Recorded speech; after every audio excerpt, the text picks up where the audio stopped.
Sedicom, ikigo ca Diocese nkuru ya Bujumbura co kumenyesha amakuru. Ese Kristo yomenyekana?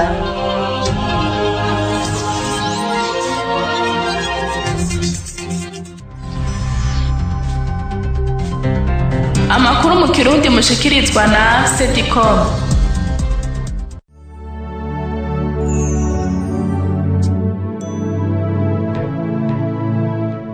Sangwa amahoro bakunzi ba Diocese nkuru ya Bujumbura, ndabaha ikaze muri ano makuru yaranze indwi yo kuva ku genekerezo rya 22 gushika genekerezo rya 28 Ruheshi, mukakurikirana kuri web radio iri ku muhora wa Diocese, musanga kuri web 3 akaburungu Archidiocese de Bujumbura kaburungu BI. Gize ingingo nkuru ziyagize. Ku munsi w'Imana igenekerezo rya 28 Ruheshi niho muri Eklezia y'u Burundi hahimbazwa umunsi mukuru w'abamaratiri b'i Buganda. Diocese nkuru ya Bujumbura yarashize ahabona amazina y'abitegurira kwatigwa mu busaserdoti no mu budiyakoni. Tubafitiye amakuru y'indero, amakuru y'imibano n'ayandi. Utwate kaze nije ngiranda yabashikirize, sangwa ikaze.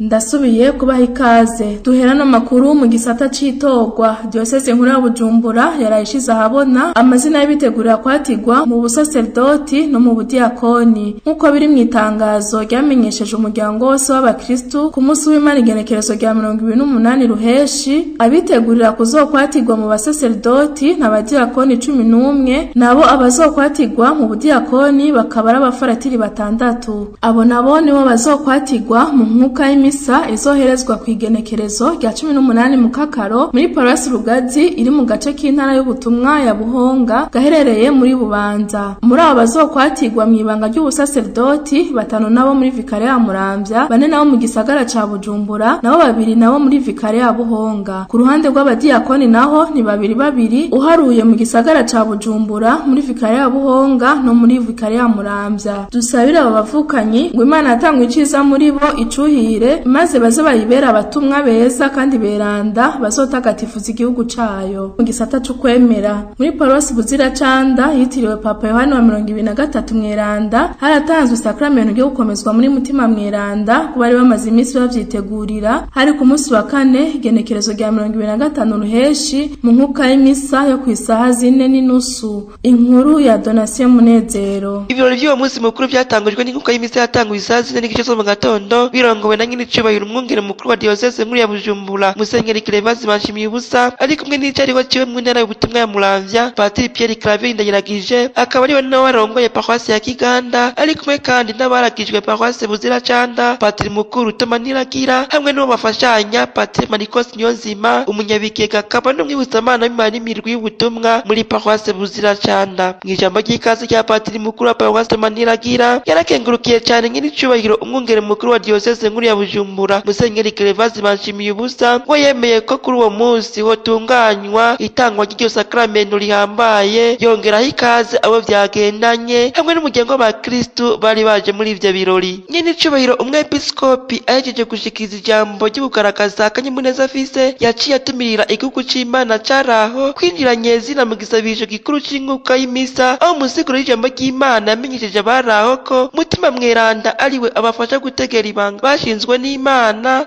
n'abatumira kandi ko bokwama bashingira intahe Kristu bafashijwe na mutima mweranda. Nitumwumvirize. Mutima mweranda rero ni wa wundi adufasha gutegera ibanga ryacu, tukaryinjiramwo, tukarigendera, tugashobora no kurangura ubutumwa bujanye n'iryo banga. Nivyo twumvise rero mu gisomwa ca mbere batubwiye bati Petero yaciye ava hasi arashikiriza ijambo, no kuvuga yaciye ategera ati vya bindi Yesu yari yahoze atubwira ati maze kugenda nzobaronkera mutima mweranda kandi muzoshingira intahe. Aciye ashinga intahe, Yesu ntasubiye kugaruka kandi ngo agira ati ubu rero va hasi mu nshingira intahe. Yatumye mutima wiwe mweranda. Bamwe mu bari bahejeje kugabana isakramento ry'ukomezwa muri mutima mweranda baragaragaje akanyamuneza bafise. Turahimbawe cyane kwiteka Imana iduteye ryo kuronswa isakramento ryo gukomezwa muri mutima mweranda. Turakengurukiye cyane nyakubahwa Musenyeri yaje kuri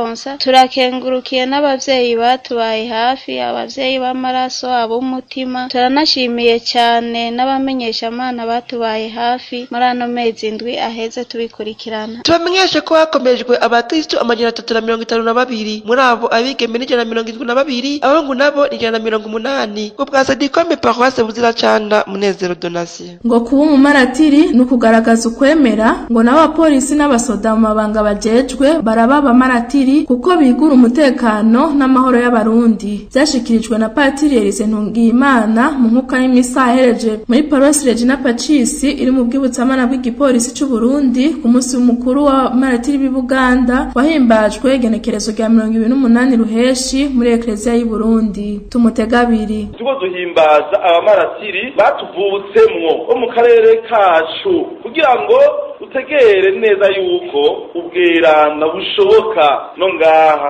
iwacu. Uko umumaratiri no kugaragaza ukwemera. Ego mendavyemeye nta rupfu nta buzima nta n'abamarayika nta n'intwara miheto nta na kimwe conkura ku rukundo rw'Imana namenyeshejwe muri Yesu Kristo umukama wanje. Ngaha muri mwebwe hari icyaye abamaratiri inzego zishinzwe umutekano n'abamaratiri bagendagenda muri twebwe iyo intambara iteye iyo abansi bateye abapolisi biruka bajayo natwe twiruka tuvayo bo biruka bajayo iyo umuriro uri insasu ziri kandi umusasu rusohotse murazi yuko atazokuvira rurica mugabo akiruka jayo ubwo niwo maratiri kuko ariko arigura abarundi n'abarundi kazi ariko arigura umutekano w'abandi ariko arigura amahoro y'abandi arapfuye ngo abandi baronka amahoro ubwo niwo maratiri. Ayo maji tukayakesha mugenzi wacu Sirdinda Yekengurukiye ari mu bwibutsamana bw'igipolisi c'u Burundi. Muri Paroisse Mikaeli Mweranda Claver Kayoya aratubwira uko bahimbaje umunsi mukuru w'abamaratiri b'i Buganda. Muri Paroisse ya Mikaeli Mweranda igisabisho c'inkuka y'imisa catanguye igihe c'isaha 12:30 zo mu gatondo kirongowe n'umusasedote Mukama Yeremiya Bukene asanzwe abakuru Paroisse Mikaeli Mweranda akaba ajejwe igisata ca sedare muri diocese nkuru ya Bujumbura. Niwe yarasigura ijambo ry'Imana yisunze ibisomwa byo kuri uwo munsi mukuru w'abamaratiri b'i Buganda. Inyuma y'insiguro y'ijambo ry'Imana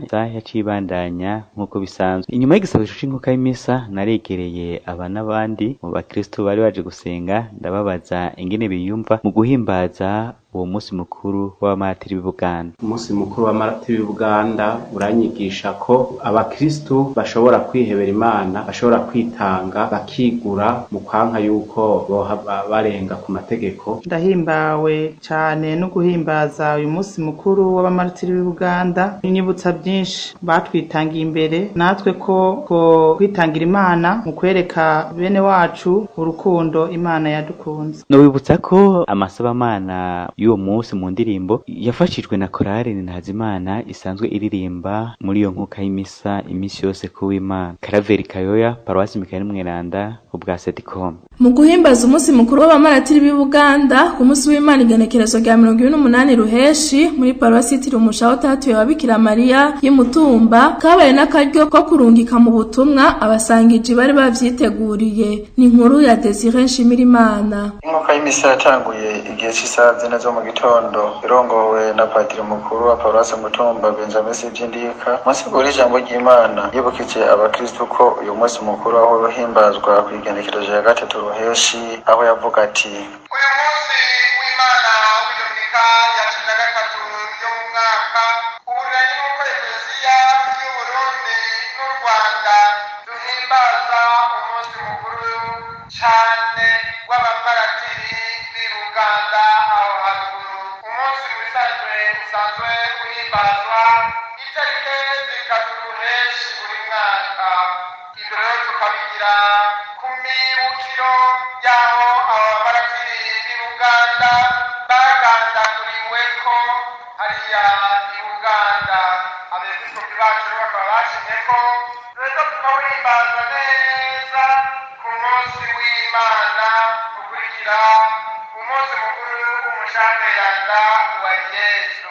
yarongeye kandi ararungika abasangije bari baravyiteguriye neza bangana 121 bo mu mashure tabariro ya 17 akukira paruwase Mutumba, yaciye abashikiriza ikimenyetso c'isiboriyo. Ivyo birangiye inkuka y'imisa yaciye ibandanya uko bitegekanijwe. Inyuma y'inkuka ya misa, bamwe mu bari baronse iryo banga ryo kurungikwa mu butumwa baragaragaje akanyamuneza bafise, aho bavuze bati: niteka ntange muri iryo banga ndatorewe ryo gushangiza mpereje abakristo umubiri wa Kristo, ndi mushasha ariko ndaranezerewe bidasanzwe kuko iryo teka natorewe. Twavyakiriye neza, twari dusanzwe turangura iryo banga, none ubuye tukaba twagiye gusubira kandi kuribandanya, abakristo bakaba baratwizeye. Rero nanje nashaka gushimira Imana kugira ngo iryo banga ntewe nongeye kuronka kandi irigira gatatu kugira ngo nze ndarirangure mfashijwe n'Imana kugira ngo ndarigendere. Baciye babandaniriza mu mihana yabo iyo bari baje bajananye ku bwa Sedikome Desire Nshimirimana paruwasi Mutumba. Ku munsi wa gatandatu igenekerezo rya 27 Ruheshi niho hahezagirwa agasengero kari muri paruwasi Rushubi hamwe n'ingoro y'Imana yo kwishuri Kinyovu. Iryo hezagirwa ryari rirongowe na nyenicubahiro Musenyeri Evariste Ngoyagoye, umwepiskopi mukuru w'inararibonye wa diocese nkuru ya Bujumbura, Idonido na Benoit Bigirimana. Ivyo birori bikaba vyatanguwe n'ihezagirwa ry'agasengero kari imbere y'isengero nkuru ya paruwase Rushubi. Umwungere mukuru w'inararibonye Musenyeri Evariste Ngoyagoye akaba yabwiye abakristo baraho ko agasengero kazobafasha cane. Haciye hakurikira kuja kw'ishure rya Kinyovu ahari hategekanijwe ibirori nyeze navyo guhezagira isengero yo kw'ishure Kinyovu. Ivyo birori vyatanguwe n'urugendo rugenda rugana ingoro y'Imana, aho umwungere mukuru nararibonye ashitse ku muryango mukuru w'isengero yibukije abakristo baraho ko icatumye bahakoranira ari uguhezagira isengero. Ahejeje uwubakishije iyo sengero yaciye aho urufunguzo umwungere mukuru nararibonye nawe aruhereza patiri mukuru nawe aruhereza mwarimu mukuru w'ishure rya Kinyovu, maze ingoro y'Imana arayugurura. Haciye hakurikira umugirwa wo kuyihezagira. Umwungere nararibonye akaba yayizungurutse yose agenda arayitotesha amazi ahezagiye. Uwo mugirwa uheze inkuka y'imisa yaciye itangura. Mu nsiguro y'uwo munsi umwungere nararibonye yabwiye abakristo baraho ko kuva uyu munsi hezagiwe ibaye nyeze n'ingoro y'Imana. Tumwumvirize. Twaje kubashikiriza iyi ngoro y'Imana, ni mwebwe mwayubatse, ariko kuva uyu munsi tuyihezagiye iciye yitwa nyezina ingoro y'Imana. Ego ni mwebwe muzohasengera, ariko ni y'Imana. Arico gituma rero tutegerezwa kuyisomera tukayubaha. Mu kurangiza tubamenyeshe ko imisi isohotse abaraho baciye bahurira mu gatutu. Abatumire bakaba bashikirije akanyamuneza bafise mu kuronka iyo ngabire y'ingoro y'Imana. Benoit Bigirimana, paruwase Rushubi ku bwa Sedikome. Muri paruwasi yitiriwe Augustino Mweranda yo mu Buyenzi, mu guhimbaza umunsi mukuru w'abamaratiri b'i Buganda, baragize harambe mu nkuka y'imisa zose zo kuri uwo munsi mu kwegeranya uburyo buzobafasha kwitegurira guhimbaza yubere imyaka 50 paruwasi maze. Alexis Niyonkuru. Mu nyigisho nyakubahwa patiri mukuru Nsanzugwimo Mariko yahereje abo ba Kristo, akaba yarababwiye impera yabo ko itari ngaha, ko iwabo kwari mwijuru, ko mu gihe umuntu apfuye ko abahinduye ubuzima. Inyuma y'iyo nyigisho hacakurikira umugirwa wa harambe, aho umukristo yatanga bivanye n'uburyo afise. Iyo harambe ikaba yaringanijwe mu nkuka z'imisa zose zisanzwe ziherezwa kuri iyo paruwase uko ari zine. Muri iyo harambe hakaba harashoboye kwegeranwa uburyo bungana n'imiliyoni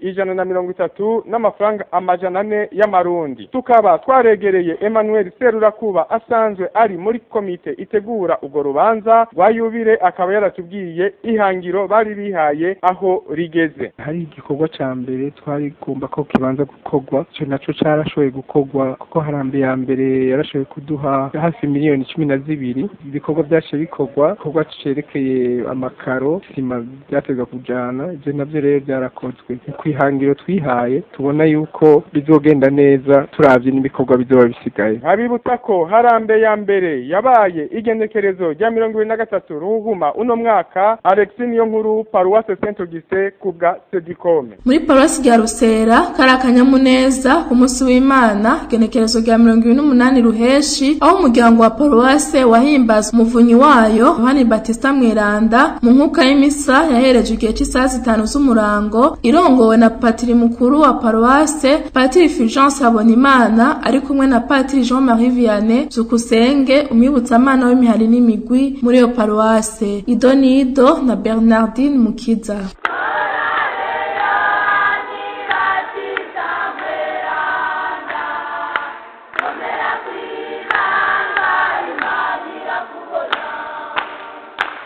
Iyo ni indirimbo ya korale yitiriwe Yohani Batista Mweranda mu birori by'inkuka y'imisa yatanguye igihe cy'isaha 5 zo mu gitondo irangowe na Patiri mukuru Fulgence Habonimana ari kumwe na Patiri umwibutsamana w'imihari n'imigwi Byukusenga Jean-Marie Vianney hamwe n'abihebeye Imana. Mu nsiguro y'ijambo ry'Imana yarabwiye abaraho ibintu bine uyo muvunyi Yohani Batista yatwigisha. Inkuka y'imisa irangiye abakristo baciye bahurira mu kigo cya Paroisse basangirira hamwe amasaka bari bateguye. Mu majambo yashikirijwe umukuru w'inama nkuru ya Paroisse Ndereyimana Jean-Marie yarabwiye abaraho imigambi ya Paroisse uhereye gusanura isengero ya Paroisse ya Rusera hamwe no kwitegurira yubile y'imyaka 50 izoba mu 2022 yindi migambi myinshi. Eka niwaserukiye imvukira za Paroisse ya Rusera zirangurira imirimo mu gisagara ca Bujumbura yarashimye iyo migambi aranemera ko bagiye kubashigikira. Turangize tubibutsa ko umweranda Yohani Batiste yamahimbazwa igenekerezo rya 24 Ruheshi ku mwaka utashe ariko Paroisse ya Rusera yahisemo kuwuhimbaza kwigenekerezo rya 28 Ruheshi akaba ari inshuro ya mbere iyo Paroisse himbaje uwo muvunyi.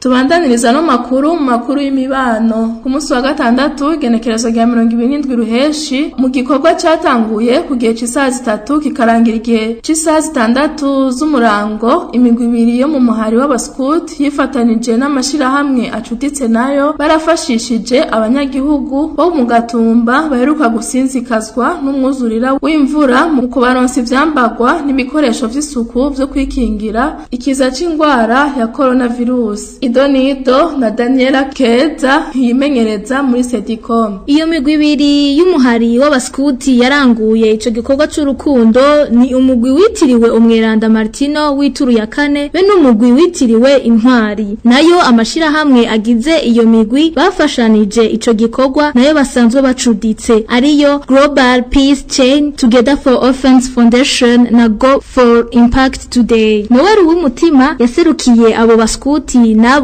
muri ayo mashirahamwe bafashanije ico gikorwa aratubwira ukungene cagenze. Ico gikorwa twacumviriye nk'umuskuti wari wese canke novuga undi muntu afise umutima wo gufasha kugira tugire ikintu twoshobora gushikako kuri bene wacu mu Gatumba bahuye n'umwuzurira mutayobewe. Twashoboye gutanga indobo, turatanga amasabuni, turatanga n'ivyambagwa ku bantu twe twaranditse imiryango novuga ishika ku 180. Ico gikorwa cagenze neza cane twashimye ndetse n'abaraho bose bashimye ico gikorwa twakoze. Umwe mu baronkejwe izo mfashanyo umufasoni Nicoleta Ntomvukiye aratuyagira ukuntu yayakiriye. Abagiranira bakoze badusishe ku uyu munsi baza kora bangena imvura yaduhohoteye ukuri baduhaye amasabune amabumba imyambaro y'impuzu nukuri Imana bahezagira batwigishije nengena ingwara ya corona ifata batubwira ibimenyesho by'engene ifata batubwira yuko ifata ku mumene ku mutwe ibicurane no gukorora ngisho baduhaye twazishimye cyane. Twabamenyesha ko muri uko kugarukira kuri abo banyagihugu bo mu Gatumba umwe muri abo bagize ayo mashirahamwe umuganga yaboneyeho guha abo banyagihugu inyigisho y'ukungene bo kwikingirikiza c'indwara ya coronavirus bakoresheje ivyo bikoresho vy'isuku. Daniela Keza ubimenyereza muri Sedicom. Mu gisata c'indero Diane Kwizera n'umunyeshuri yiga mu kigo c'abagendana ubumuga c'Ikiganda yaronse urupapuro rw'umutsindo ku munsi wa gatandatu igenekerezo rya 27 Ruheshi akaba yaruronse ari wenyene. Idonido na Timote Ndayikengurukiye. Ivyo birori vyatangujwe n'inkuka ya misa yaherwe isaha 5 irongowe na Padiri Pierre Maniragarura asanzwe ari umunyabigega mukuru wa diocese nkuru ya Bujumbura, akaba ari nawe aserukira umwepiskopi mukuru muri ico kigo. Yari kumwe na Padiri Bitas Ngendakuriyo icegera ciwe. Hari nabihebeye Imana batari bake cane cane abarangura ubutumwa muri Paroisse Kiganda hamwe n'uwahora arongoye ico kigo. Musiguro yiwe umusaseredoti yarigishije abaraho ko igihambaye mu buzima bwacu atariho twokwemerera twebwe nyene, ariko ko igihambaye ari cyo umuntu amarira abandi. Inkuka ya misi maze kurangira haci hakurikira gutanga urupapuro rw'umutsindo. Umuyobozi w'ico kigo Mama Fidela Nahayo yarakengurukiye abasaseredoti n'abandi bashitsi baje gutera iteka ivyo birori, aranakengurukira abavyeyi bibarutse uwo muregwa bongera baramurika kwiga muri ico kigo kuko ngo n'abagendana ubumuga nabo nyene barashoboye. Yaranakeje Diane Kwizera yongera musaba kugendera impanuro bamuhaye muri ico kigo. N'uwo mwigeme yarajije kugabana yarakengurukiye cane abaje ico kigo ku kuntu bamwitwararitse naho yari umwe, agasaba ko n'abandi bazoza hanyuma bo bagira nkuko. Tumwumvirize. Abigisha ntibaravye mu rugo n'abadumwe ariko bararabatajyanye kubera jewe. Abarezi bariyumvira baraja hirya no hino, ndabakengurukiye cane ku vyiza byose mu mpari umunsi n'abandi muzobafata uko. Padiri Pierre Maniragarura yarakeje Diane yongera amuhanura ko nahejeje yoguma yo abavyeyi akabumvira ngo kuko baracamufise kijambo. Yaranahanuye abasigaye inyuma ko bogumana inyota yuko nabo nyene bazoheza amashure. None rero ico twese twokwipfuriza nuko botera imbere nk'umuzinga ubuzima ugiye gutangura ubujane mu mwete, kandi ugende ugira uti kidakizi ugikore bose babibone. Ico utamenye neza ukiri kw'ishuri uzokimenya uri kurakora ivyo wize. Uwogira umukuru yogira mukuru we arabirako kandi akaba ari mukuru we w'akarorero keza. Namwe mumenye yuko muri nyuma kandi mugende mugira muti na twebwe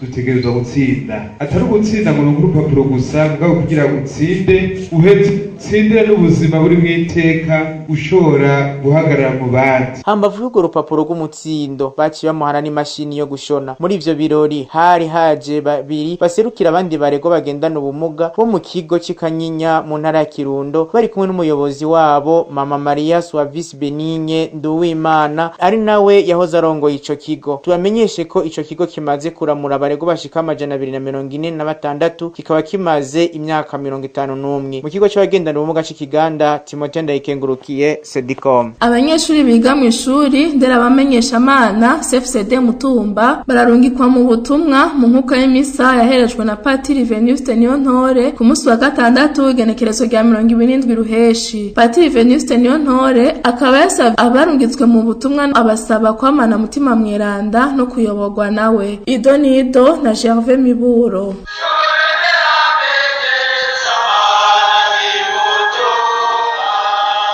Aba n'abanyeshure biga mu ishure ndera bamenyeshamana CFCD Mutumba aho kuri uno wa gatandatu igenekerezo rya 27 Ruheshi. Muri bo abashika 50 baherutse kunagurwa muri mutima mweranda barungitswe icese mu butumwa, cyo kimwe n'abandi bigeme 9 basanzwe biga muri ETG Mutumba. Ibirori vyabaye mu nkuka y'imisa yabereye muri chapelle y'ishure ndera bamenyeshamana CFCD yerejwe na Patiri Venuste Niyontore, umuyobozi w'iryo shure akaba ajejwe ubutumwa bw'abarenuvo charismatique muri diocese nkuru ya Bujumbura, ari kumwe na Patiri Heno 6 Ntungicimpa. Patiri Venuste yabwiye abarungitswe mu butumwa ko bobwirizwa kwitura mutima mweranda kugira ngo azobashobotse. Nitumwumvirize. Turarungika mu butumwa abanaguye muri mutima mweranda umunsi mukuru kandi wo gukenguruka ko turiko turarangiza umwaka. Nshimye rero ko ivyo vyose tubikenguruka turi kumwe na mutima mweranda, bahereza inkuka ya mutima mweranda, kuko nanone uwo mutima mweranda atariho nta kintu na kimwe kiroranye coshobora gukoreka, nta n'ubuzima bwoshobora kuba ahatagira mutima mweranda. None rero nkuko tumvise Yesu abahaye mutima mweranda kugira ngo bakore ubutumwa. N'abanyeshure barungitswe mu butumwa banezerejwe no kumusasedota barungitse ngo narirya ivyimburwa ari vyinshi abakozi nabo bakaba bake. Mwomenya ko iryo shure ryavutse mu mwaka w'1961 ritagujwe na Musenyeri Mikaheli Ntuyahaga, rikaba ryitiriwe Umweranda Yohani Batista mu kigo c'ishure ndera ndabamenyeshamana CSD Mutumba Gerevazi Miburo ku bwa Sedicom. Amakuru y'imihari n'imigwi umugwi w'abamenyeshamana wo muri Paruwasi Yohani Paulo wa kabiri wo mu Buterere bari mu kanyamuneza ko gusozera umwaka w'ubutumwa ku munsi w'Imana igenekerezo rya 28 Ruheshi umwaka. Patiri Henri Bakishimira patiri mukuru w'iyo paruwase yabamenyesheje ko Ecclesie keneye abamenyeshamana bashikirira n'ibigaba bitazi iyo paruwasi iherereye. Idonido na mediatrice ni mu rukundo. Ibirori vyatangujwe n'inkuka ya misa yahereje saa 4 irongowe na patiri mukuru w'iyo paruwase patiri Henri Bakishimira. Mu nsiguro yatanze yamenyesheje ingene abamenyeshamana Ecclesie keneye muri kino gihe bo bameze nitumwumvirize. Shamana Ecclesia umuryango wacu ikeneye muri kino gihe ni babandi basenga Imana bivuye ku mutima kandi bazi no gusengesha bashingira intare y'ubwiza ya Kristo bahereye mu mubano baherereyemo. Abamenyeshamana Ecclesia y'iki gihe ikeneye si babandi bategerera abana mu ishuri canke bategerera abigishwa mu biro vya paruwase baho biyandikishiriza. Abamenyeshamana isi ikeneye uyu munsi n'abazi nyabo na kuresha, n'abazi kuryoshanyosha, n'abazi gushikira na ca kigaba kikaza aho biyandikishiriza hariho. Yabatumiriye kwigana amaratiri b'Ubuganda nka Yozefu Mukasa umumenyeshamana wa mbere na Karoli Ruwanga umuvunyi w'abamenyeshamana. Uyo musaseredoti yabandanije amenyesha ko umumenyeshamana isikeneye muri kino gihe yokwama amenya ko umwigishwa wiwe aronka inyigisho zitandukanye izakura mu mashure, ku mabarabara, ubuhinga ngurukana bumenyi n'ahandi. Ati uyo mumenyeshamana yobuzi gorora azerekeza ku Mana imwe rudende. Tubamenyeshe ko inyuma y'inkuka ya misa abamenyeshamana baciye bafata urugendo nkuko Yesu Kristo yahora aduga ku musozi ahihereye n'abigishwa be bagasenga n'abaciye bagana paruwasi ya Jenda ku musozi Gatwe mu kigo c'ababikira bene Mukama aho babandanije biginana bongera barimbura ingene ubutumwa bwagenze mu mwaka barangije. Twabamenyesha kandi ko patiri mukuru wa paruwasi ya Buterere patiri ari Bakishimira na mugenzi we basangiye ubutumwa patiri Karikisi kwitegetse bari babaherekeje mu ntumbero yo kubashigikira muri ubwo butumwa. Ku bwa Sedicom mediatrice ndi mu rukundo paruwasi Buterere. Muri paruwasi Mukizamweranda mu Nyakabiga harabaye bisikanya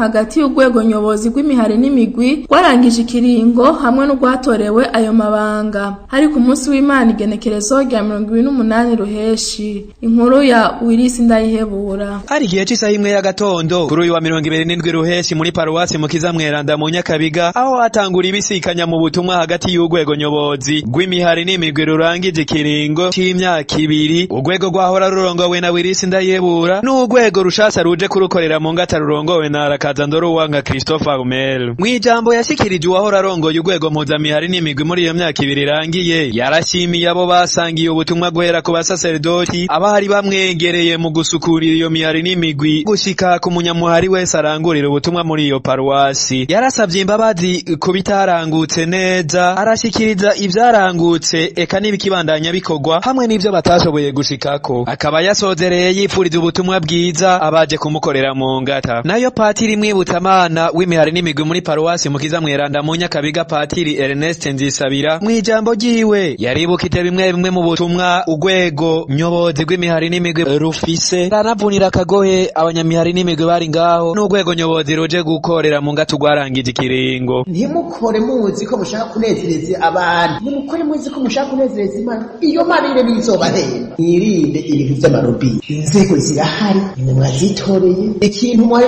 muzo gukeneye kirasa ari ikintu cy'agahana cananiranye jewe uzoza kubimba niko birace menye inzego ingene zikurikira ibiri mu mihari no mu mirwi nico ndabibazwa coordinateur mutamubonye inimero bazozibaha mu mutelefone hama bishore kugenda neza ubutumwa bugende neza. Nayo Arakazandoro wanga Christopher Umel asukurira urwego mpuzamihari n'imigwi muri paruwasi Mukizamweranda guhera iryo genekerezo rya 27 Ruheshi tanguye gushimira Imana yo yamuhaye ubwo butumwa arashikiriza ivyifuzo yifuza kurangura. Kuri ndahimbawe cyane cane ndanakengurukira kandi Imana yaduteye iteka ikaduhereza ubwo butumwa. Tuzogerageza gusaba umutima mweranda dufashe kunga gose ubumwe bw'imihari n'imigwi kugira ngo bumve ko bagize umuryango w'abakristo bagiranira urukundo hagati yabo bwongerekane kuko abatwitangiye imbere barakoze ibikorwa bihambaye byinshi nahaco kongera kwitafari kuko kubaka ingoro y'Imana ariyo mitima yacu ntivyigera bihera. Twosozera tubamenyesha ko bukeye bwaho kuri uyu w'Imana igenekerezo rya 28 Ruheshi ariho berekanwa mu nkuka y'imisa y'igihe cy'isaha 4 n'igice batako bararungikwa mu butumwa bose uko ari 9 bagize urwego nyobozi rw'urwego mpuzamihari n'imigwi muri paruwasi Mukiza Mweranda mu Nyakabiga. Engineer Willis Ndayebura kubw'ikigo cyo kumenyesha amakuru ca diocese nkuru ya Bujumbura Sedicom muri paruwasi Mukiza Mweranda mu Nyakabiga. Ku munsi w'Imana igenekerezo rya 28 Ruheshi no muri paruwasi yitiriwe na Mweranda ku Musaga abari mu mugwi w'abaririmbiramana Pueri Cantores Voix des Anges niho bahimbaza imyaka 19 iheze baranguriye ubutumwa kuri iyo paruwase kakaba kabaye n'akaryo ko guca indagano kuri bashasha. Idonido na James Nimpaye.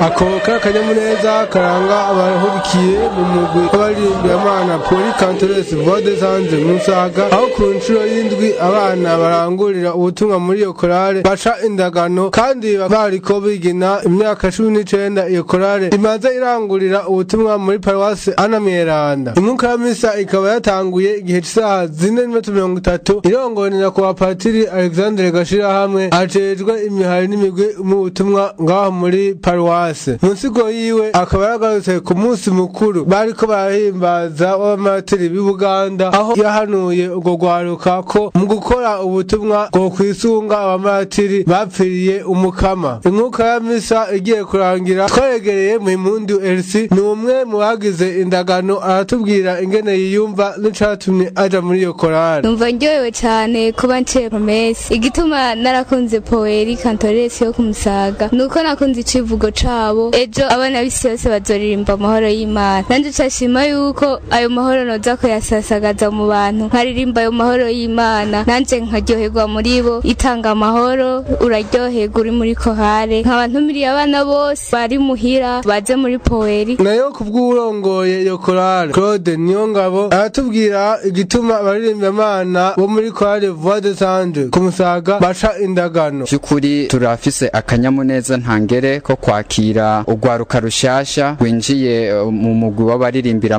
kuko Pueri Cantores kuyinjiramwo twebwe baracindagano kandi hakaba baronka umwambaro ari we kanzu umusaraba n'umukanda. Ivyo vyose bikabandanya bibafasha kugira ngo bagaragaze ca kivugo cabo ejo abana bo kwisi yose bazoririmba amahoro y'Imana. Ko tumenyereye ayandi makorale atandagano baca Pueri Cantores Voix des Anges bacindagano. Twebwe turi mu runani rwo kwisi yose abiyumviriye ico ciyumviro kuva kuri Papa Pio wa 11 baraca indagano kubera habaye umugwi w'abana benshi biyemeza kuba muri ico gihari. Rero muri ico gihe dukurikiza amategeko asanzwe atugenga kwisi yose. Pueri Cantores ntitwakira abantu b'imyaka yose duhera ku myaka 7 gushika ku myaka 21 ko bomenya ko muri Pueri hararera kuko hejuru yuko tubigisha ivyo ubukristo harabamo no kubahimiriza no kubakurikirana cyane mu ndero yabo mu bijanye n'amanota baronka kwishure kugamburukira abavyeyi eka no mutundi dukogwa kugira ngo koko ayo mahoro asasagare aho bari hose. Nosaza ndamenyesha ko iyo korale ifise abaririmbira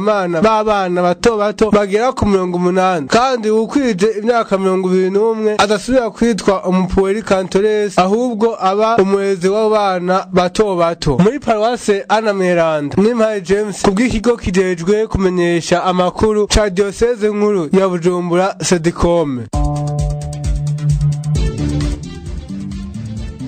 Akaba ari kuri iyo nkuru ndangirije ko ano makuru shimire mwebwe mwese mwateza abiri shimire abagenzi banje bafashe kuyatorokanya utwate kaze niwe ariko arabashikiriza ndabipfurije